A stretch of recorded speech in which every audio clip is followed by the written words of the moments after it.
ராதே கிருஷ்ணா. எல்லோருக்கும் நமஸ்காரம்.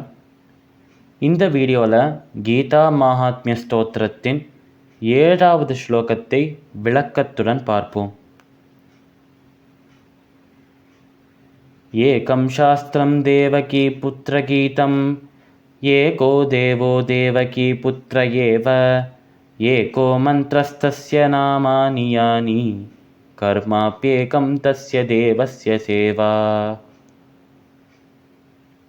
இந்த ஸ்லோகத்தின் பொருள்: ஏகம் சாஸ்திரம் தேவகி புத்திர கீதம், அதாவது தேவகி புத்திரனான கிருஷ்ணரின் கீதம், கிருஷ்ணரின் பகவத்கீதையே ஒரே சாஸ்திரம்.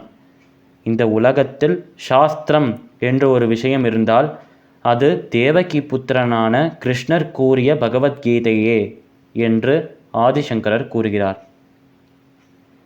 ஏகோ தேவோ தேவகி புத்திர ஏவ, அதாவது ஒரே சாஸ்திரமாக பகவத்கீதை இருக்கும் பொழுது ஒரே தெய்வமாக அந்த பகவத்கீதையை பாடியவரான கிருஷ்ணர் இருக்கிறார் என்று ஆதிசங்கரர் கூறுகிறார். ஏகோ மந்திரஸ்தஸ்ய நாமானி யானி, அதாவது அந்த ஒரே தெய்வமாக இருக்கும் கிருஷ்ணரின் நாமம்தான் மந்திரம், ஒரே மந்திரம் என்று கூறுகிறார் ஆதிசங்கரர். கர்மாப்யேகம் தஸ்ய தேவஸ்ய சேவா, அதாவது அந்த தெய்வத்திற்கு செய்யும் வழிபாடே, அந்த தெய்வத்தை பூஜிப்பதே நமக்கு ஒரே கர்மாவாக, நமக்கு ஒரே செயலாக இருக்க வேண்டும் என்று ஆதிசங்கரர் கூறுகிறார்.